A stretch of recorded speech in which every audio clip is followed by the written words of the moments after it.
बिस्मिल्लाहिर्रहमानिर्रहीम। Students, rearrangement वाला chapter हम स्टार्ट करें। फर्स्ट ऑफ ऑल हम रीअरेंजमेंट की डेफिनेशन देखते हैं कि ऐसे रिएक्शन जिसमें एक ग्रुप वो मूव करता है from one atom to another लेकिन in the same molecule, this is called rearrangement. एक ही मॉलिक्यूल में एक ग्रुप जो है वो एक एटम से दूसरे एटम की तरफ मूव कर जाता है।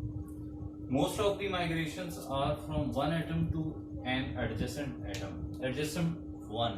ज्यादातर जो माइग्रेशन होती है किसी ग्रुप की वो एक एटम से उसके साथ वाले एटम की तरफ होती है। इसको हम कहते हैं वन टू शिफ्ट या वन टू रीअरेंजमेंट भी कह लेते हैं। But some are over longer distances. तो ज्यादातर वन टू रीअरेंजमेंट ही होती है, लेकिन कुछ जो है वो चंद एक वो लॉन्गर डिस्टेंस यानी वन से थर्ड पे या वन से फोर्थ पे भी जा सकता है ग्रुप। और ये एक सिंपल रिएक्शन है डब्ल्यू ए बी। तो डब्ल्यू शिफ्ट हो गया बी की तरफ, ए बी डब्ल्यू। ये एक सिंपल रीअरेंजमेंट का रिएक्शन है कि डब्ल्यू जो है ये माइग्रेटिंग ग्रुप है, इसने माइग्रेट किया। ए है माइग्रेशन ओरिजिन, यानी माइग्रेशन यहाँ से स्टार्ट हुई है, ये माइग्रेशन ओरिजिन है। और जो बी है ये माइग्रेशन टर्मिनस है। टर्मिनस का मतलब है कि माइग्रेशन इस पर आकर टर्मिनेट होगी, एंड होगी। तो क्लासिफिकेशन ऑफ रीअरेंजमेंट्स में हम देखते हैं न्यूक्लियोफिलिक रीअरेंजमेंट्स, आल्सो कॉल्ड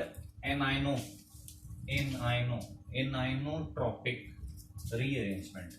ये एक ऐसी रीअरेंज होती है जिसमें माइग्रेटिंग ग्रुप मूव करता है from one atom to another with its electron pair. यानी जो माइग्रेटिंग ग्रुप है W वो A से B की तरफ शिफ्ट कर रहा है, लेकिन विद इट्स इलेक्ट्रॉन पेयर, यानी ये जो बॉन्ड पेयर है ये पेयर के दोनों इलेक्ट्रॉन्स लेकर ये A से B की तरफ शिफ्ट हो जाता है। तो इसलिए क्योंकि W के पास इलेक्ट्रॉन्स होते हैं और ये इलेक्ट्रॉन्स लेकर B की तरफ जाता है, तो इलेक्ट्रॉन्स वाले एटम्स जिस चीज की तरफ अट्रैक्ट होते हैं इट मीन उस पर पॉजिटिव चार्ज होना चाहिए। तो इसलिए इलेक्ट्रॉन्स वाले जो एटम्स होते हैं जो पॉजिटिव चार्ज की तरफ मूव करते हैं उनको हम कहते हैं न्यूक्लियोफाइल्स। तो इसलिए यहाँ माइग्रेटिंग ग्रुप को हम न्यूक्लियोफाइल के तौर पे भी कह सकते हैं। जी स्टूडेंट्स, द माइग्रेशन टर्मिनस जिसे हम बी कह रहे थे जनरल रीअरेंजमेंट रिएक्शन में, must be an atom with only 6 electron in its outer most shell. जहां पर आकर माइग्रेट होने वाले ग्रुप ने अटैच होना है वो एटम, उसे हम कहते हैं माइग्रेशन टर्मिनस। वो एक ऐसा एटम होना चाहिए कि जिसके पास सिर्फ 6 इलेक्ट्रॉन्स हो in its outer most shell, यानी हम इसको कहते हैं कि वो एक एन ओपन सेक्सटेट हो, उसके पास 6 इलेक्ट्रॉन होने चाहिए जस्ट। तो इसके बाद हम मैकेनिज्म देखते हैं न्यूक्लियोफिलिक जो रीअरेंजमेंट है इसका। इस मैकेनिज्म के टोटल 3 स्टेप्स हैं। फर्स्ट स्टेप में creation of a system with open sextet. एक ऐसा सिस्टम, एक ऐसा आयन या कोई मॉलिक्यूल बनेगा जिसमें हमारे पास जो एटम होगा जिसके ऊपर माइग्रेट होके जाना है हमारे माइग्रेशन वाले ग्रुप ने, वो एटम होना चाहिए 6 इलेक्ट्रॉन्स वाला। आप यहाँ पर एग्जांपल देख सकते हैं। ये एक इसाइल एजाइड है, R C double bond O की वजह से इसे इसाइल कह रहे हैं और ये 3N की वजह से एजाइड कह रहे हैं। तो सेंटर वाला एन पे पॉजिटिव चार्ज होता है क्योंकि उसके 4 बॉन्ड्स होते हैं, जो एंड वाला एन होता है उसके ऊपर नेगेटिव चार्ज होता है। इसके पास जो है वो 2 लोन पेयर होते हैं इलेक्ट्रॉन्स के, और जो एन न्यूट्रल होता है उसके ऊपर एक ही लोन पेयर होता है। तो इसको अगर हम हीट करेंगे तो हमारे पास नाइट्रीन बनती है। नाइट्रीन इस तरह बनती है कि ये एक इलेक्ट्रॉन पेयर यहाँ शिफ्ट होता है और इधर से ये बॉन्ड दोनों टूट जाते हैं। एक बॉन्ड के इलेक्ट्रॉन्स पॉजिटिव एन पे शिफ्ट हो जाते हैं, दूसरे बॉन्ड के इलेक्ट्रॉन्स न्यूट्रल एन पे शिफ्ट हो जाते हैं। इसलिए जो न्यूट्रल एन है इसके ऊपर 2 इलेक्ट्रॉन पेयर्स आते हैं, तो इसको हम कहते हैं नाइट्रीन और इसका सिंगल बॉन्ड होता है। तो ये जो नाइट्रीन है हमारे पास, इसमें आप N को गौर करें जरा। N के पास पहले शेल में इलेक्ट्रॉन्स कितने हैं? 2, 2, 4 और ये 2 ये बॉन्ड वाले 6। तो इसका मतलब है हमारा जो N एटम है इसके पास एक ओपन सेक्सटेट है, यानी इसके पास 6 इलेक्ट्रॉन्स है आउटरमोस्ट शेल में। इसी तरह आप अल्कोहल्स में एग्जांपल, इसके नीचे आप अल्कोहल लिख सकते हैं कि ये एक अल्कोहल है, और अल्कोहल की अगर आप हाइड्रोजनेशन इसको एसिड मिलाएं थोड़ा सा इसमें, तो हाइड्रोजन आयन के साथ ये O बॉन्ड बनाएगा, तो ये OH2 बन जाएगा, O पर पॉजिटिव चार्ज। बाद में ये बॉन्ड ब्रेक इस तरह होगा कि O इन दोनों इलेक्ट्रॉन्स को लेकर निकल जाएगा, तो हमारे पास -H2 होगा और साथ में बनेगा कार्बन पर पॉजिटिव चार्ज, जिसे हम कहते हैं कार्बोकेटायन। तो यहाँ पर आपने देखा नाइट्रीन में भी एक एटम ऐसा है जो 6 इलेक्ट्रॉन्स रखता है अपने वैलेंस शेल में, और कार्बोकेटायन में ये कार्बन एक ऐसा एटम होता है जिसके पास 6 इलेक्ट्रॉन्स होते हैं, यानी 2 इस बॉन्ड में और 2 इधर और 2 इधर, टोटल हो गए 6। ये पहला स्टेप था, creation of a system with open sextet. दूसरा स्टेप इसमें होता है माइग्रेशन का, यानी एक ग्रुप जो है, जैसे R यहाँ पर आप देख सकते हैं, वो माइग्रेट करता है उस एटम की तरफ जिसके पास ओपन सेक्सटेट होता है। तो ये इधर माइग्रेट कर गया R, यहाँ से पूरे दोनों इलेक्ट्रॉन पेयर इसने लिए, और यही इस रीअरेंजमेंट की टाइप की डेफिनेशन में मेन बात है। सेकेंड स्टेप ही एक्चुअली फैसला करता है कि ये न्यूक्लियोफिलिक रीअरेंजमेंट है, क्योंकि ये R दोनों इलेक्ट्रॉन्स लेकर N पर जाकर अटैक करता है। तो इस तरह R दोनों इलेक्ट्रॉन्स N के साथ जाकर शेयर करते हैं, तो पीछे C पर आ जाता है पॉजिटिव चार्ज। तो इट मींस कि जो आपका माइग्रेशन ओरिजिन था, जहां से माइग्रेटरी ग्रुप गया है, इसे कहते हैं माइग्रेशन ओरिजिन। अब माइग्रेशन ओरिजिन के पास 6 इलेक्ट्रॉन्स हैं, देखें 2 और 2 4 इस बॉन्ड में और 2 इस बॉन्ड में 6 है। तो अब इसके ये ओपन सेक्सटेट है। इसी तरह यहां से भी R इधर ट्रांसफर हुआ, और जो है वो R इधर ट्रांसफर हो, तो इस कार्बन पर पॉजिटिव चार्ज आएगा जहां से माइग्रेशन हुई है, जिसको माइग्रेशन ओरिजिन। तो ये बात मैंने यहाँ लिखी है, migration origin gets open sextet state में आ जाता है। Migration origin acquires octet. Third step में जो माइग्रेशन ओरिजिन है, इसका ऑक्टेट कंप्लीट हो जाता है। अब इसका ऑक्टेट यानी वैलेंस शेल में 8 इलेक्ट्रॉन्स, वो कैसे कंप्लीट होते हैं? 2 तरीकों से वो हो सकते हैं। नाइट्रीन्स के केस में तो जो कार्बन के साथ नाइट्रोजन है, ये लोन पेयर शेयर करेगा, तो नाइट्रोजन ने लोन पेयर शेयर किया, दोनों में ये लोन पेयर शेयर हो जाएगा। तो इस तरह जो पॉजिटिव चार्ज है C का, वो खत्म हो जाएगा, और O डबल बॉन्ड C, यहाँ पे भी डबल बॉन्ड हो जाएगा N, और सिंगल बॉन्ड R। इनको कहते हैं आइसोसियानेट्स, ऐसे कंपाउंड्स कहते हैं आइसोसियानेट्स। और या आप कार्बोकेटाइन के केस में जो पॉजिटिव चार्ज वाला कार्बन है, उसके साथ वाला जो कार्बन है वो उसके पास लोन पेयर नहीं है, तो फिर इस केस में क्या होगा? लॉस ऑफ हाइड्रोजन आयन, यानी लॉस ऑफ प्रोटॉन। तो यहाँ एक मैंने हाइड्रोजन आयन मेंशन किया, पीछे नहीं किया था, आप करना चाहें तो कर लें, तो यहाँ भी अलग से करना चाहें तो इट्स ओके। तो ये इसके पास हाइड्रोजन है, ये लॉस हो जाएगा, हाइड्रोजन लोन पे अपना इलेक्ट्रॉन पेयर देकर जाएगा, तो ये इलेक्ट्रॉन पेयर यहाँ शिफ्ट हो जाएगा इन दोनों के दर्मियान, तो इस तरह इसका पॉजिटिव चार्ज भी खत्म हो जाएगा। तो ये मैंने माइनस हाइड्रोजन ही लिखा है, और C डबल बॉन्ड C बन जाता है। ये थर्ड स्टेप। बाज़ औक़ात मोस्टली ऐसा होता है कि स्टेप 2 और स्टेप 3 ये साइमल्टेनियसली होते हैं, मोस्टली ये साइमल्टेनियसली होते हैं। तो लेकिन समटाइम्स ये भी हो सकता है कि जो स्टेप 1 और स्टेप 2 है, ये साइमल्टेनियसली होते हैं।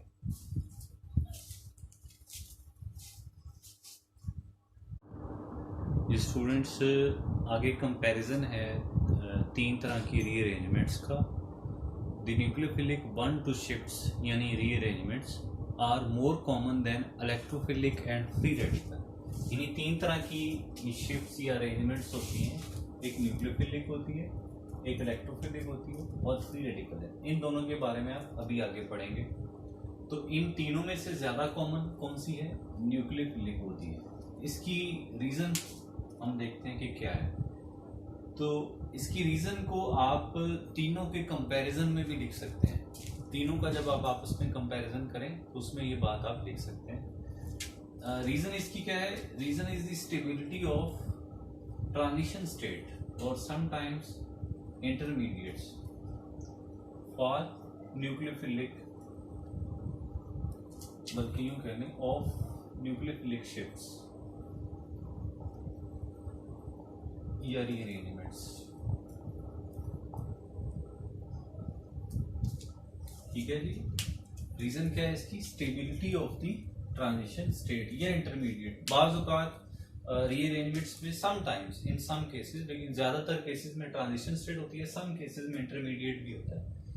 तो इस जो ट्रांजिशन स्टेट है वो स्टेबल होती है न्यूक्लियोफिलिक शिफ्ट के केस में, जबकि इलेक्ट्रोफिलिक और फ्री रेडिकल केस में इतनी स्टेबल नहीं होती। तो हम इस चीज को समझने के लिए एक जनरल रिएक्शन लेते हैं, ये वाला कॉमन WAB, इसमें W माइग्रेट कर गया B की तरफ, तो ABW। इस रिएक्शन की ट्रांजिशन स्टेट को हम 1 से रिप्रेजेंट करें, WAB। AB वाला बॉन्ड आपने सॉलिड रहने देना ऐसे ही, और WA और WB वाला बॉन्ड डॉटेड शो करना है। ट्रांजिशन स्टेट ये शो करेगी ये बॉन्ड ब्रेक डाउन हो रहा है और ये B वाला बॉन्ड इसके साथ बन रहा है। इस चीज की तरफ मैं बाद में आता हूं कि ये चीजें मैंने क्या लिखी है। इन transition state the 2 electron bond AW, जो AW वाला बॉन्ड है, ये वाला AW बॉन्ड, ये बॉन्ड कैसे बनाता है कि एक ऑर्बिटल W का है और एक ऑर्बिटल A का है, दोनों ने आपस में ओवरलैप किया हुआ तो बॉन्ड बना। इट मीन इस बॉन्ड में 2 ऑर्बिटल्स हैं, तो ये 2 इलेक्ट्रॉन बॉन्ड यानी 2 ऑर्बिटल्स ओवरलैप करते हैं B के ऑर्बिटल से। ठीक है, तो फिर ये बनती है ट्रांजिशन स्टेट। B के ऑर्बिटल में जैसे आपने न्यूक्लियोफिली के केस में पढ़ा है, ये माइग्रेशन टर्मिनस होता है और इसके पास जो फ्री इलेक्ट्रॉन है वो इसके जो ऑर्बिटल होता है वो उसमें कोई इलेक्ट्रॉन नहीं होता, क्योंकि 6 इलेक्ट्रॉन्स होते हैं और एक ऑर्बिटल में कोई इलेक्ट्रॉन नहीं होता, तो वो ऑर्बिटल खाली होता है। अगर सारे ऑर्बिटल्स में 2-2 इलेक्ट्रॉन्स हों चारों में, तो फिर 8 इलेक्ट्रॉन पूरे हो जाएंगे। इसलिए इसका 3 ऑर्बिटल्स तो फिल होते हैं, लेकिन एक ऑर्बिटल इसका एम्प्टी होता है, उसमें 0 इलेक्ट्रॉन होते हैं। वो ऑर्बिटल ओवरलैप करता है इस बॉन्ड वाले ऑर्बिटल्स के साथ। तो B के पास 0 इलेक्ट्रॉन होते हैं in case of nucleophilic rearrangement, लेकिन फ्री रेडिकल के केस में B के पास ऑर्बिटल में 1 इलेक्ट्रॉन होता है, और इलेक्ट्रोफिलिक के केस में B के पास ऑर्बिटल में 2 इलेक्ट्रॉन होते हैं। ये भी इन तीनों में डिफरेंस की ये बात आती है कि जो टर्मिनस है, माइग्रेशन टर्मिनस यानी B, उसमें 0 इलेक्ट्रॉन होता है इन केस ऑफ न्यूक्लियोफिलिक, इसमें 1 इलेक्ट्रॉन होता है in case of free radical, और इसमें 2 इलेक्ट्रॉन होते हैं इन केस ऑफ इलेक्ट्रोफिलिक। तो खैर इसका एक ऑर्बिटल इनके 2 ऑर्बिटल से ओवरलैप करेगा, तो इस ओवरलैप के नतीजे में ये बातें मैंने यहां लिखी हुई हैं कि इस ओवरलैप के नतीजे में ड्यू टू दिस ओवरलैप आपके पास जो ऑर्बिटल्स बनेंगे वो 3 ऑर्बिटल्स बनेंगे। तो ये ऑर्बिटल्स यहाँ शो भी किए गए हैं। ऑर्बिटल इस तरह होते हैं कि 2 ऑर्बिटल्स की एनर्जी इसमें ज्यादा होती है, ओवरलैपिंग में एनर्जी इस तरह इनकी चेंज होती है, और 3rd ऑर्बिटल की एनर्जी कम होती है। तो आप देख सकते हैं कि न्यूक्लियोफिलिक के केस में टोटल इलेक्ट्रॉन्स इन ऑर्बिटल्स कितने होते हैं? 2 इलेक्ट्रॉन्स ही बॉन्ड वाले और B का ऑर्बिटल तो था ही खाली। इसका मतलब है न्यूक्लियोफिलिक के केस में जस्ट 2 इलेक्ट्रॉन्स होते हैं। तो इन 3 ऑर्बिटल्स को 2 इलेक्ट्रॉन्स किस तरह फिल करते हैं कि जो सबसे नीचे वाला ऑर्बिटल होता है इसको ये फिल कर लेते हैं 2 इलेक्ट्रॉन्स। फ्री रेडिकल के केस में B के पास 1 इलेक्ट्रॉन होता है, 2 इलेक्ट्रॉन इधर से आते हैं। फ्री रेडिकल के केस में टोटल 3 इलेक्ट्रॉन्स होते हैं। तो 3 इलेक्ट्रॉन इन स्टेट्स को कैसे ऑक्युपाई करते हैं? 2 इलेक्ट्रॉन्स सबसे लो एनर्जी वाले को 1 इलेक्ट्रॉन इन दोनों में से किसी एक में आ जाएगा। और इलेक्ट्रोफिलिक के केस में B के पास 2 इलेक्ट्रॉन्स होते हैं, तो फिर इलेक्ट्रॉन्स टोटल हो जाएंगे 4, 2 ये B के पास और 2 ये बॉन्ड वाले। यानी मैं दोबारा इनमें कंपैरिजन आपको बता दूं, न्यूक्लियोफिलिक के केस में B पर पॉजिटिव चार्ज होता है, इसका मतलब इसके पास एम्प्टी ऑर्बिटल होते हैं। फ्री रेडिकल के केस में इसके ऑर्बिटल में जस्ट 1 इलेक्ट्रॉन होता है, ये फ्री रेडिकल केस है। और इलेक्ट्रोफिलिक केस में इसके पास ऑर्बिटल में 2 इलेक्ट्रॉन्स होते हैं। तो इस वजह से 2 इलेक्ट्रॉन्स ये हो गए और 2 बॉन्ड वाले, टोटल 4। तो 4 इस तरह, 2 नीचे और 2 अलग अलग, ये दोनों सेम एनर्जी के, तो एक इसमें आ जाएगा और एक इसमें आ जाएगा। तो इसमें सबसे ज्यादा स्टेबल स्टेट ट्रांजिशन स्टेट की कौन सी है? इन तीनों में न्यूक्लियोफिलिक स्टेट मोस्ट स्टेबल है, क्योंकि इसमें बॉन्डिंग में इलेक्ट्रॉन हैं और एंटी बॉन्डिंग जो है वो खाली है। जबकि इनमें हाई एनर्जी वाले इलेक्ट्रॉन्स मौजूद हैं, लिहाजा जितनी एनर्जी हाई होती है उतनी स्टेबिलिटी कम होती है। तो सबसे ज़्यादा स्टेबल न्यूक्लियोफिलिक ट्रांजिशन स्टेट है, इसलिए जो न्यूक्लियोफिलिक शिफ्ट्स हैं वो ज़्यादा कॉमन है इस फ्री रेडिकल के और इलेक्ट्रोफिलिक के। तो इसकी वर्डिंग में आगे पॉइंट्स में लिख देता हूँ। ये स्टूडेंट्स देखें आप बोर्ड पे, ये मैंने वर्डिंग लिखी हुई है कि इन अ nucleophilic migration only 2 electrons are involved and both go in bonding molecular orbital, so one is low energy transition state, ठीक है, और more stable। यानी न्यूक्लियोफिलिक रीअरेंजमेंट के केस में, न्यूक्लियोफिलिक माइग्रेशन या रीअरेंजमेंट के केस में जो ट्रांजिशन स्टेट है वन, उसमें जस्ट 2 इलेक्ट्रॉन्स ही आते हैं, तो वो बॉन्डिंग मॉलिक्यूलर ऑर्बिटल ऑक्यूपाई करते हैं और एंटी बॉन्डिंग खाली रह जाता है। इसलिए ये ट्रांजिशन स्टेट लो एनर्जी वाली है और ये मोर स्टेबल है। जबकि फ्री रेडिकल और इलेक्ट्रोफिलिक के केस में, फ्री रेडिकल के केस में 3 इलेक्ट्रॉन्स होते हैं, इलेक्ट्रोफिलिक के केस में 4 इलेक्ट्रॉन्स होते हैं। तो इनमें इलेक्ट्रॉन्स को एंटी बॉन्डिंग मॉलिक्यूलर ऑर्बिटल्स में जाना पड़ता है। तो इस वजह से ये जो ट्रांजिशन स्टेट्स हैं इन दोनों के केस में, जो ट्रांजिशन स्टेट होगी वन, उन दोनों के केस में वो हाई एनर्जी वाली होगी और लेस स्टेबल होगी। ये बात मैंने यहाँ लिखी हुई है कि फ्री रेडिकल के केस में या इलेक्ट्रोफिलिक माइग्रेशंस के केस में, तो फ्री रेडिकल केस में 3 इलेक्ट्रॉन्स होते हैं और इलेक्ट्रोफिलिक केस में 4 इलेक्ट्रॉन्स होते हैं। तो इनमें से 1 इलेक्ट्रॉन जो है वो फ्री रेडिकल के केस में और 2 इलेक्ट्रॉन जो है वो इलेक्ट्रोफिलिक के केस में इन्हें जाना पड़ता है एंटी बॉन्डिंग मॉलिक्यूलर ऑर्बिटल में। आप वहां से देख सकते हैं फ्री रेडिकल केस में 1 इलेक्ट्रॉन है और इलेक्ट्रोफिलिक के केस में 2 इलेक्ट्रॉन्स हैं एंटी बॉन्डिंग रिस्पेक्टिवली, बिलतरतीब। तो फिर 1 जो है ये ट्रांजिशन स्टेट हाई एनर्जी की होती है और लेस स्टेबिलिटी की होती है, This is October today lecture. Thank you for watching. Allah Hafiz.